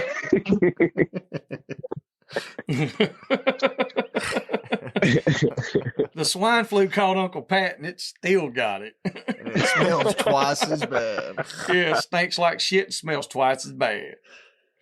Oh, my God. But no, I get it, though. The world has changed so much, man. And like Dad and I, we were listening to Andrew Huberman's podcast, and he had David Goggins on there. And David Goggins was talking about his willpower and his like mental gymnastics and stuff that he puts himself through. And he was talking about like how all these super, super wealthy people like pay him to tell them like what he does. Yeah. And he's like, I don't get it. You know David Goggins, right, Miles? Yeah, I've heard his name before. Okay, I didn't know if you'd ever listened to him. He's crazy. And he's talking about, he's like, this guy, he said he's a millionaire hundreds of times over. He has the most beautiful and loving and caring wife. He has everything he could ever want, but he still feels like there's something missing. And David's like, there's nothing missing in my life. He's like, I feel whole. And I personally feel like I don't need like hard stuff in my life to feel completed. But like, I know like allocating and resourcing and like getting my own food and being able to go and say, hey, it's fulfillment. Like I'm not missing anything. Like I don't like if there was one thing that I could do every day for the rest of my life, I know what that'd be. No question about it. No, not a hesitation. I just simply just exist outside. Right. That's right. Yeah, it's like got everything you need out there. Well, I mean, that's Miles. How do you feel about that? I mean, like what we're talking about. Yeah. You know, how would you? as far as like being a man in today's society. Yeah. Do you feel out of place sometimes, or? I mean, like you ain't been out of college that long, and I'm sure college is. I'm sure I didn't go to college. It's an eye-opening experience. So I figure, it's probably really, really weird. Yeah, yeah. I don't know, man. I think the biggest thing with people nowadays is they think the world has to revolve around them or be soft to them, you know. Yeah. Me personally, I just like to mind my business and do the things I love. That's what I do. Well, what happens when somebody minds your business for you? And I'm being serious. Like when somebody when they come at you with some bullshit about whatever that you do, oh, you're out there flipping those rocks over. You're messing with that snake's habitat, or why are you out there running those dogs in the swamp? Why are you chasing those poor pigs? What is wrong with you? And that's a constant thing, especially with the snakes and stuff like that. It's just what I do, man. I think too many people try to dip into somebody else's passions, and it's just. I mean, I think people should do whatever they enjoy and go on with their life. You know. Yep. Live and let live. Yeah. It's like, man, I'm not out here telling you like, hey, you got to live this way. Don't wear that dress and a beard. I mean, I've met a lot of transsexuals, transgenders. Easy. I've met every letter of the damn alphabet. I mean, I went to Mississippi State. I went to a 4-year university. Let me tell you, one thing you will learn in college is everybody's different. Yeah. I learned one thing. The average country folk is a minority in the world. No, there ain't no doubt about that shit. You are the minority. I'm severe minority. And then when you go back home, you're like, man, all these crazy city folk. And then you meet them and it's like, well, they're just regular people. Yeah. They were raised completely different. They have completely different values and disbeliefs, but they're not like these evil people.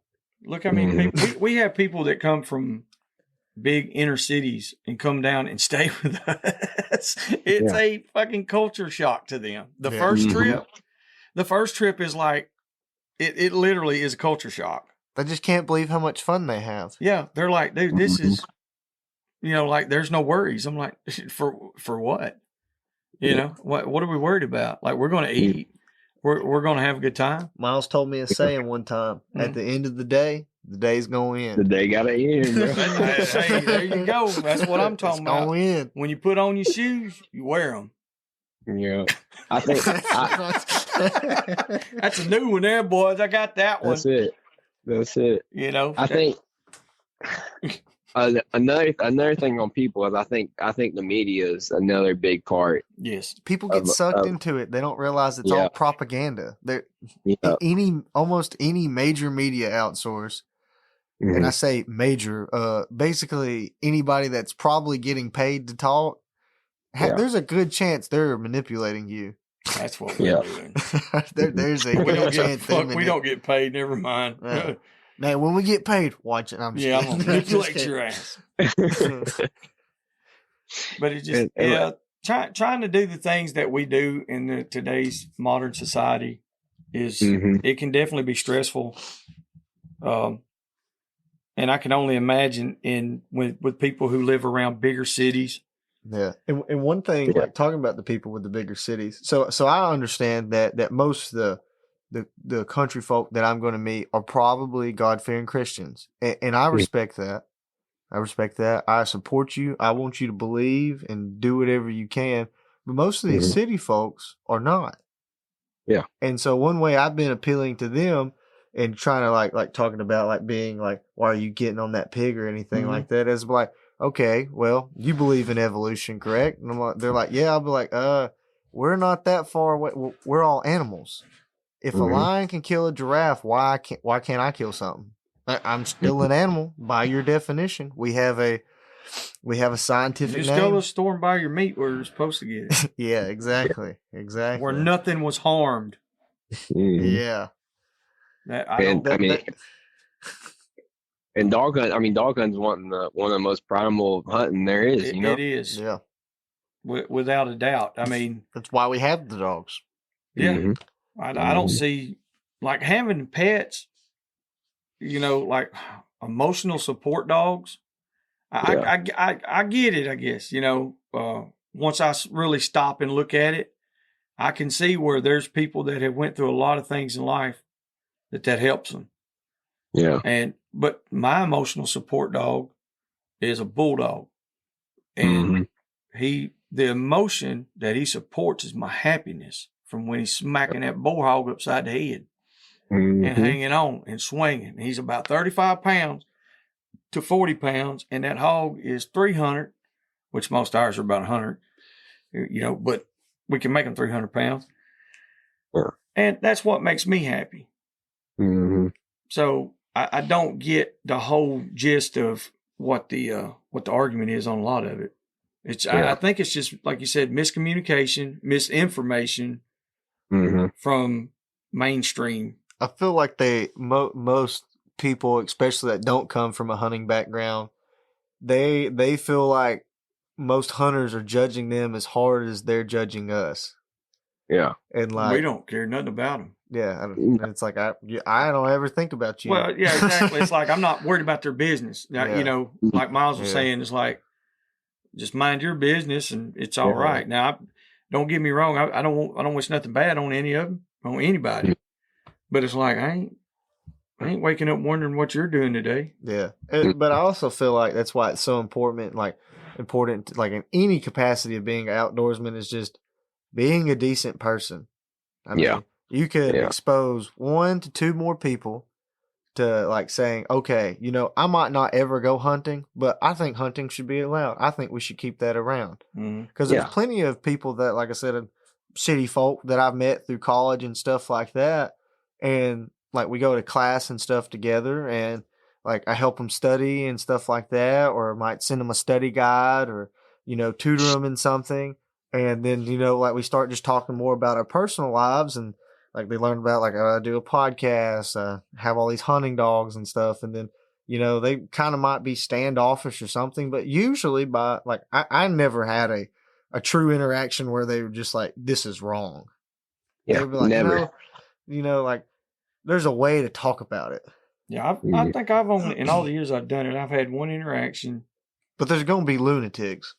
The one when we were at the store in Oakman, and we had a pig on top of the box, and one of the old men said, them boys are dog hunters, and this woman comes in the store, and look, she said, y'all killed that poor dog and put it on top of the box, y'all gonna eat it? I said, what? She's like, yeah. I was like, there's no dog on top of the box. Man, that's a pig. I was like, that's a wild hog. She was like, oh no, they said you were hunting dogs. I was like, no, we hunt with dogs. She was so confused, and she was just like bent, just like, and didn't want to listen, walked off. I was like, oh, I can only imagine what's going to be said here just a little bit. She literally thought like we had a dog. I was like, no, that's insane. Yeah. She said, no, you are insane. I was like, you're close. You're real close. I'm telling you. But it's like, other than that, I've never really had anybody that was face to face with it. Yeah. As far as the interaction like that on social media and online. Yeah, I've had them threaten. They threatened to kill me, gonna burn my house down, want to kill all my dogs, want to kill me. And I was like, well, I thought you loved dogs. Why you want to kill my dogs too? Shit like that. Yeah. And I think one of the biggest things related to that too is people, whether it's somebody killing rattlesnakes or somebody like concerned about dog hunting that we do, I think the biggest thing is not reacting trying to educate rather than just reacting in a rude or like way that most hog hunters do. Yeah. Because we're different.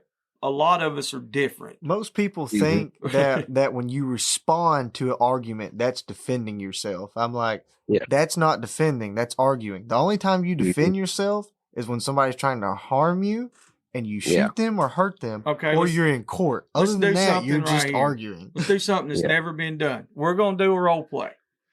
All right. We're going to do something. You're the hog dogger, and I'm an activist. Okay. Right. You're at Dollar General because like that's where hog hunters go. Cool ones do. Walmart for them uppity yuppies. Okay, go to the Dollar General store, and I'm driving by in my Rolls Royce.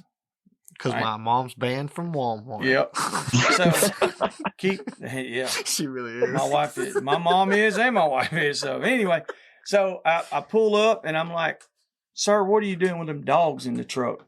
What do you do with those dogs?" What's your response?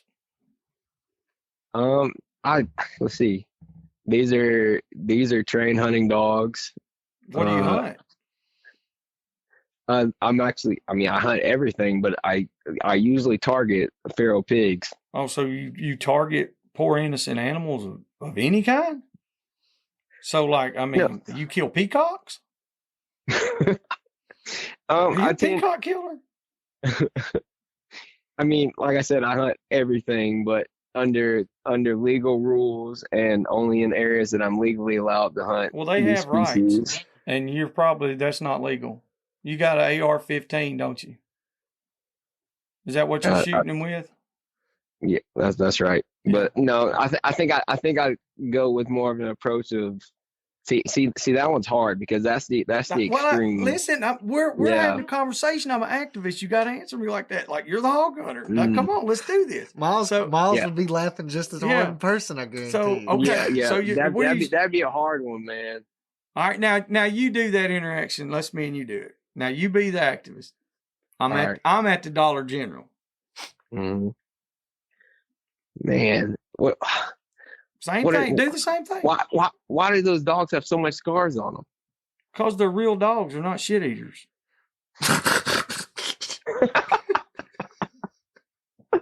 Anything else? Because I got to get in here and get some cold beer so I can drink and drive and get home. It's about a 3-hour drive, and I'm tired. That I don't know if they can say anything to that, but that's usually what happens. Yeah. But no, general, like we do have people that do that, and they'll pull up and they'll be like, "What are you guys doing?" Like we're all hunting. Had crazy interactions like that in the real world. And then the dogs trying to bite them, be like, "Hey, don't pet that dog. That dog will bite you." Oh, I love dogs. They love me too. That son of a bitch's teeth are hanging out, and he's chewing the side of the box. Trying to stick a hand in the box. Stick your hand in there. He bit me. 30 minutes ago, he tried to bite. He bit me, so don't do it. And guess what they do? Stick their hand in the box. Yeah. Yeah. Exactly.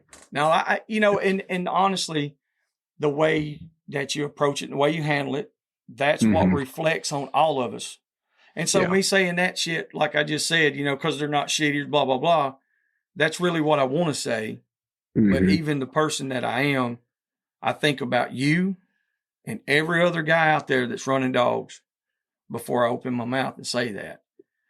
So that's what you're supposed to do. So when somebody asks me, I look at them just like you did. I was like, well, we take care of properties and stuff for different farmers and private entities.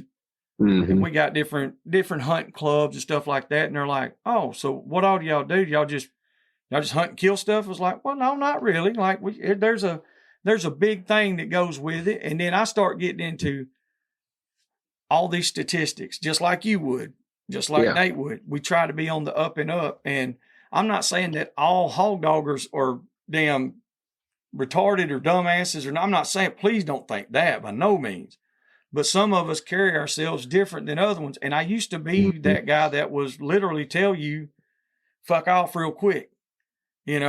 Like you pull up on me and ask me something, it ain't none of your damn business. I don't care what you think. I'm me. But guess what? I do have to care what you think. Yeah. I'm not saying it's going to affect it, but I have to watch what I do because it will affect everything else. Yeah. Like you and Ron are talking about if they try to restrict hog hunting even more than they already do, just those little things. If everybody's just trying to teach and educate instead of responding in a way that's going to make it worse for everybody, it goes a long way, even though it doesn't seem like it will. And there's so many guys that have started to do that. And there's a big difference in the mood of the guys that run hog dogs now.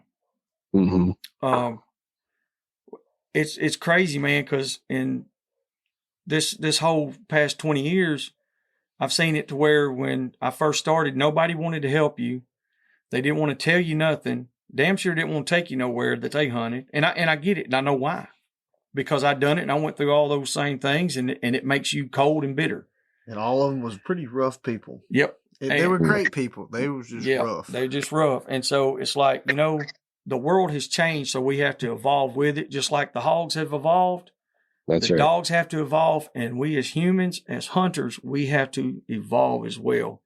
And if we don't do that, then we're done. Yeah. That's the unity factor. And I mean, social media is, to me, one of the worst things in the world, but yet it's one of the most useful things there is in the right sense. Because you look at all the interactions that we have, you and I and Nate sitting here having a discussion right now about the things that we love to do. There's people all over the world, not U.S., but the world that's listening right now. And that's an amazing thing because we're just talking about hog dogs. We're just talking about hog hunting. We're talking about snakes. We're talking about weirdos and, whatever we want to talk about. That's the joys of having freedom. Guess why we have our freedoms? Because the government is what restricts whether we have them or not. Yeah. And so once we give them fuel for the fire, they can say, nope, you don't have it, because it's not really a freedom. It's an allowance. They allow you to do this or allow you to do that. And the worse that we are, the worse we act, hey, the more it's going to get restricted. The more you give somebody else ammo that doesn't want us to have these privileges that we have right now. So what kind of, and I've talked to a couple of people from Florida, but I don't know a lot of the laws and restrictions there. What kind of, do y'all have any severe restrictions or transporting and keeping live hogs or special hunting seasons or whatever? I'd say Florida is probably one of the looser states that still hog hunters are still able to hunt a good bit. Like I said, we can hunt this WMA all deer season, and we have a week of, I think it's a weekend in every summer month that we can run the WMA too, Yeah.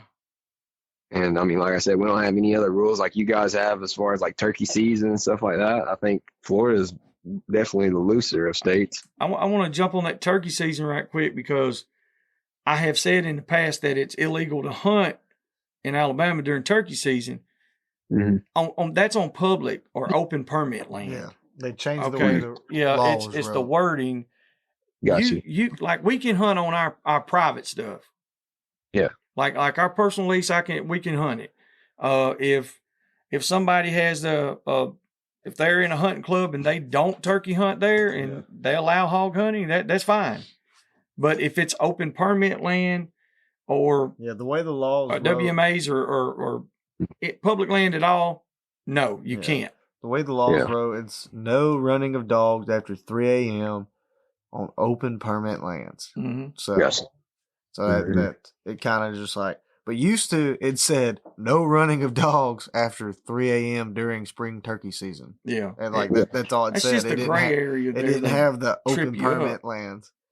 And so y'all can hunt turkey season and all, right? No, we can't. I mean, they shut down for turkey season, but after that, we can go deer season, and then small game season you can still go, and then it closes at turkey season, and then eventually opens for those summer hunts. Yeah. Oh, okay, I got you. But see, y'all got to be, y'all can hunt the public land, and that's, I think that's one reason why we don't have as many guys that run hog dogs, because you got to have private there's some public land that you can hunt. Yeah. But it's, you can hunt the national forest, but you can't hunt any management area. And some of our forests and stuff are mostly management area. And where the hogs going to be at? The management area. Management area, where they're not going to push. Yeah, there's not pressure or nothing there. They plant green fields and people are baiting and all this stuff, even though it ain't supposed to be or whatever. So if you buy a $15 permit, you can. Yeah. So what about the baiting stuff in Florida? Can you bait? You can't. I mean, you can bait on private. You can't. No baiting on public. But yeah, I don't think there's any regulations as far as baiting on private at all. I got you. See, we weren't ever supposed to. Then they came out with a baiting bill for feral hog and swan. Yeah, feral hogs and then white-tailed deer. Yeah, feral hogs and deer, and it's a yearly thing, right? Yeah. It's annual, and it's $15. And man, when they passed that, I'm telling you now, for most folks, if you ain't slinging feed, then you're not going to have any game because the guy right across the creek, he's got it out. Sling. Yeah. And that ain't no joke there, man. That change. The corn business is thriving. Yeah. Here, like I said, that goes back to wanting to throw corn everywhere instead of managing, as far as on that whitetail side. But we quit throwing corn and see like a 5,000% increase in the deer. And I feel like it's crazy. I feel like what a lot of people don't realize is that deer, they're opportunistic. I don't even like deer. They just walk down the road and eat stuff. They'll be like, "What does this taste like? What does this taste like?" And it's like corn tastes pretty good. Like it's pretty palatable, but not. What about soured corn that's in the back of the barrel right now? It stinks. You think that's palatable? I've seen them eat it. I've seen them eat soured corn. I heard a lot of people be like, "Deer won't eat soured corn." I'm like, shit. I've seen them tear it up. Yeah, man. We first started messing with the pigs. Remember this? Oh, that was a big thing. They was like, "Oh, deer just don't appeal to any soured corn." Shit. Ours do.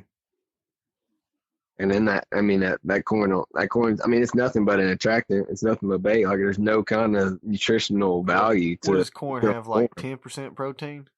Something like that. 9%. It ain't much. And what's the minimum recommended amount? What is it? 16% protein? Yeah. It ain't nothing but candy for them. Yeah. And so, I mean, it's like, you take Greenbrier. Greenbrier usually holds between 15 and 25, depending on time of year. That sounds right. And soybeans, 40%. Legumes, 40 to 50% on soybeans. A soybean can be half protein. I think the world ought to be planting turnip greens. I'm telling you, I know they're probably not that good nutritional for the deer. I don't know the nutrition facts, but I know one damn thing is during deer season. If you got a field full of turnips, I can pick them turnips up and I can make some turnip soup. I don't give a damn about them deer. If every deer had a heart attack, passed out, and didn't come back, I don't wish death upon nothing. But if they just didn't come back, and all we had was hogs left, the world would be a lot better place. It would. I'm telling you. Or if deer and hogs could breed. Yeah. Could you imagine them back straps? It would be good. That's the only reason why I hunt deer. They just taste too good. I was gonna say that. I don't sit in the stand for fun, I'll tell you that. No. Oh, you don't y'all sit in the stand? Yeah, exactly. Dude, riding out of a truck at night's way better. It's cooler. It's not they just stand there. I seen that on the game warden show. I watch that. The wardens, that's the way them old boys, they hunt. You thought I was talking about me, didn't you, Miles? No. I don't deer hunt. I don't. No, I don't do none of that. Logan, my youngest son, he'll kill the piss out of him. That's something he does. Nate does some. I'll go with him or something, but I don't. I didn't even kill a deer last year. I like taking. No, I killed 2. I think I killed 2 actually. I forgot.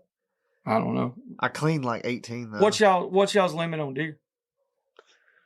Oh, the place I work is so big. I think they give us a ton of tags. So I really just kill them until my freezer's full. I got you. Okay. I didn't know, like, say if you hunted public land. Yeah. Like, I don't even know. That's what I'm saying. I ain't never public deer land deer hunted. I've never done it big until I got like a place to actually go. Yeah. I've never had the motivation to go deer hunt. You know? Once you put your hands on a boar hog, it's whooping dogs That's and it. kicking and screaming. That's it. Yeah, sitting in a stand is not going to enthrall you. Mm-mm. No, it just doesn't. It don't feel like hunting me. Just sitting there waiting for something to show up Yeah. to come eat some corn. I mean, it ain't nothing compared to the running 400 yards through a briar patch. That's right. But I tell you one thing that I know for a fact that you would do. Same thing I would do and Nate would do. I would stand up and fight right beside every still hunter in the world to keep their rights to do it. 100%. 1,000%. I'd go sit and fucking stand with them and sing Kumbaya. Yeah. And be happy so that everybody could preserve their rights to do it. Yeah. And I think it's what we all need to do. If we don't stick together, more and more stuff's going to get taken away. Yep. Ain't no doubt. So listen, you young guys, Miles, I'm telling you, you and Nate, y'all's generation, Carter, Ryan, y'all got to start making this stuff happen, man. As the pressure's on, and we got to have somebody that's we got to do something different. Don't know what it is. That's the crazy part, because it's like, what do we really do? How do we attack this? Yeah. Just like I talked about on the last podcast, man, just having like a dog hunters alliance and having somebody in the legal area, just in case any of these bills get brought up, just being prepared. So I'm gonna have to get y'all to run for governors or some kind of politician stuff, I guess. My daughter Jody, she's going to law school. She's got a little bit left, and then so we'll have a lawyer there. We got a couple of game warden wannabe biologist guys here, I know. They work on herpes. So hell, I know good and well y'all could get a bill passed. No, but all joking aside, that's what it needs to be. We need to get something. So we need to figure out how we can all get together. I think if a small group of us get together and start it, then maybe get a couple of small groups at different points in the U.S. and then that way we can converge and grow from there. So we got to figure it out. Yeah. So is there anything else you want to add, or you got anything else you want to put in on this, Mr. Miles? I can't think of anything. I think we've been at it dang near 2.5 hours. Yeah, I was going to say usually ours are going to go a couple of hours, but we try to milk it and get everything we can because we ain't going to talk to you for a long time. Yeah. Hopefully next time I talk to y'all, I can give y'all plenty of news about all the armadillos we stretched out. Hell yeah. Yeah. Hey, listen, if they're not sitting at your feet, that's right. That's really the first step to success. Yeah. So, and if there's anything that we can do, Miles, you already know. All you gotta do is holler at us, brother. For sure. No, for sure. I'm gonna make it up y'all always here soon, for sure. That's right. And you ain't gotta make nothing up. You don't owe us a thing. Yeah, we got to. We're gonna try to ease down toward Hilliard, Florida, before too long. There's Hilliard, Florida.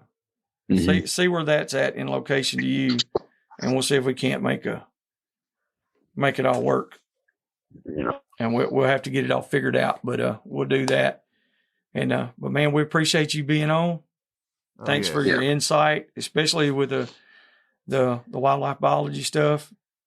No problem. Taking being put on spot of doing impromptu. Yeah, you're not activist. You're not a very good activist. You suck. No, I'm not good, man. No, because you didn't tie yourself to the tree or to the dog box or nothing like that. It's like, put a sign on. You didn't pour no blood all over. Like, oh, blood there. I don't know, man. I'll make sure to practice for the next podcast we do. All right, brother. That'll work, man. Well, Miles, we're out of here. We appreciate you. No problem, man. It was good talking to y'all, bro. Yes, sir. You have a good one. See you, buddy. Y'all too. Thanks. All right, everybody. That's Mr. Miles. We appreciate y'all. I know it was a lengthy one. Had a good time. Appreciate everybody that supports us. Thanks to people who are sponsoring us and helping us do this thing. Let's keep it together. Let's let it grow. Just remember, no matter your age, race, ethnicity, or where you live, it don't cost a thing to keep your mind open. Something might fall in it. For sure. Till next time, we'll see y'all. Thank you. Thank you.